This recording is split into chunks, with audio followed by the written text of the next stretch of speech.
జగన్ మాట తప్పడు, మాట ఇస్తే కట్టుబడి ఉంటాడు. కానీ మీ పార్టీలో కొంతమందికి ఇచ్చిన మాటనే జగన్ తప్పుతున్నాడు అంటున్నారు. ఇప్పుడు నేను అనుకోవచ్చు నాకు ఇచ్చిన మాట తప్పాడని. జగన్మోహన్ రెడ్డి నాకు ఆయన చెప్పాడు, ఆయన వచ్చి కప్పుడు కాదంటాడని ఆయన అనుకోవచ్చు. డబ్బులు ఉంటేనే సీట్లు అని అంటున్నారు జగన్. డబ్బులు ఉంటే సీట్లు ఎందుకు ఇస్తారు? డబ్బులు దేనికి?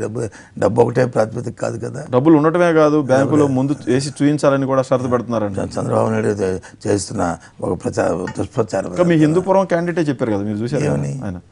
డబ్బులు తెమ్మంటున్నారు నన్ను, నేను ప్రజల్లోంచి వచ్చాను, డబ్బులు తెమ్మంటే నేనేం చేశాను ఏడ్చుకుంటూ వచ్చిన వీడియో కూడా బయటకు వచ్చింది. మన్నాడు ఏం చెప్పాడు? మన్నాడు చెప్పాడు, వీడియో చూసారు.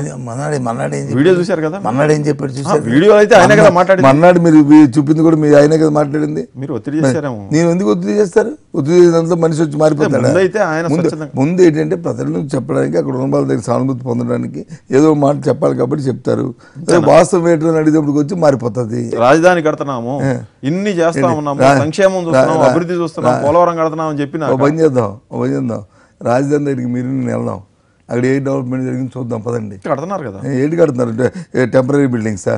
టెంపరీ బిల్డింగ్స్ వచ్చి 5,000 రూపాయలు ఇవ్వాల్సిన స్క్వేర్ ఫుట్కి 2,000 రూపాయలు ఇవ్వాల్సిన స్క్వేర్ ఫుట్కి 10,000 రూపాయలు స్క్వేర్ ఫుట్కి 15,000 రూపాయలు స్క్వేర్ ఫుట్కి ఇచ్చి అవినీతి ఆర్జించుకోవడమా? ఇప్పుడు స్టార్ట్ చేస్తే కనీసం సగం అయిపోయింది. ఇప్పటికి సగం అయ్యేది. పునాదుల్లో ఉంటే తరతరాలు ఉండాల్సిన రాజధానిని మన ఇల్లు కట్టుకున్నట్టు, మనం ఇంకోటి కట్టుకున్నట్టు కాకుండా తాత్కాలికంగా పరిపాలన ప్రారంభించి శాశ్వత భవనాల నిర్మాణం జరుగుతూ ఉంది. ఎక్కడ శాశ్వత నిర్మాణం చెప్పండి? ఎక్కడ హైకోర్టు బిగిన్ చేసేది ఎక్కడ చెప్పండి?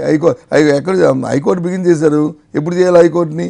నువ్వు హైకోర్టుని మన రాష్ట్రం విడిపోయిన తర్వాత అయిన తర్వాత 10 సంవత్సరాలు నీకు సమయం వచ్చినప్పుడు దాంతో నీకు ఇక్కడ తాత్కాలికంగా హైకోర్టు పెట్టుకుని అక్కడ పెట్టుకోవచ్చు.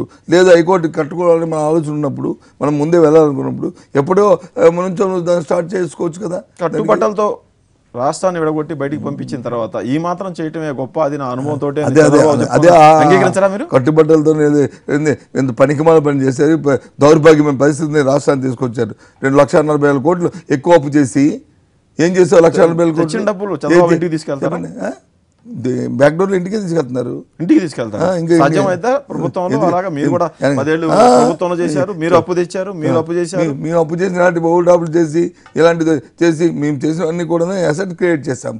ఈ ప్రభుత్వం ఎక్కడ అసెట్ క్రియేట్ చేసింది?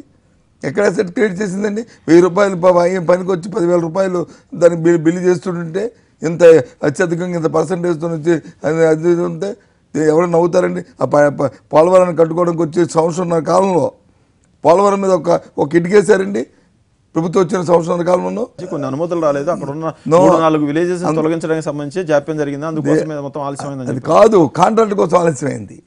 అది స్టేట్ గవర్నమెంట్గా కాంట్రాక్ట్ బదలాయించుకోవడానికి. Welcome back.